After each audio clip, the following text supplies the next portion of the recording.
મિત્રો, આજે તારીખ 4 જાન્યુઆરી 2025 વાર છે શનિવાર. મુખ્ય સમાચાર ફક્ત 2 મિનિટમાં જાણીશું. અત્યારના સૌથી મોટા સમાચારમાં ભુજ ગાંધીધામના તબીબે કિરાણાના આદેશ સાથે 8 લાખ રૂપિયાની ઠગાઈ કરી.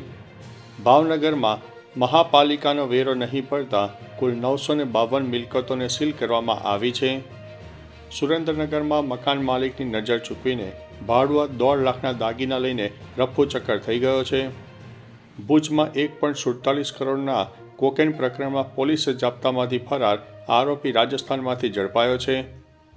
ભાવનગર અને બોટાદ જિલ્લામાં જુગારના 3 બનાવમાં 13 જુગારીઓને ઝડપી પાડવામાં આવ્યા છે. ચીનમાં કોરોના જેવી મહામારી ફેલાઈ છે. હોસ્પિટલો દર્દીઓથી ઉભરાઈ ગઈ છે.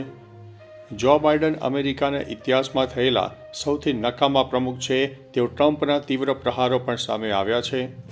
લડાખમાં દૂર દૂરના ગામો સુધી સેનાએ 4G કનેક્ટિવિટી પહોંચાડી દીધી છે. 18 વર્ષથી નાના બાળકોને સોશિયલ મીડિયા એકાઉન્ટ માટે માતા પિતાની મંજૂરી જરૂરી છે. ઈડીનું વલણ મનસ્વી. હરિયાણાના પૂર્વ કોંગ્રેસ ધારાસભ્યની ધરપકડ ગેરકાયદેસર છે તેવું સુપ્રીમ કોર્ટે જણાવ્યું છે. વડાપ્રધાન મોદીએ 2023માં જીલ બાઇડનને અતિ મૂલ્યવાન હીરાનો હાર ભેટમાં આપ્યો છે. અને અંતે પેન્શન ધારકોને સરકારની મોટી ભેટ. EPFOએ દેશભરમાં લાગુ કરી સેન્ટ્રલાઇઝ પેન્શન પેમેન્ટ સિસ્ટમ. તો ચાલો મિત્રો, ફરીથી મહત્વના સમાચાર લઈને મળતા રહીશું. ત્યાં સુધી અમને રજા આપશો. નમસ્તે.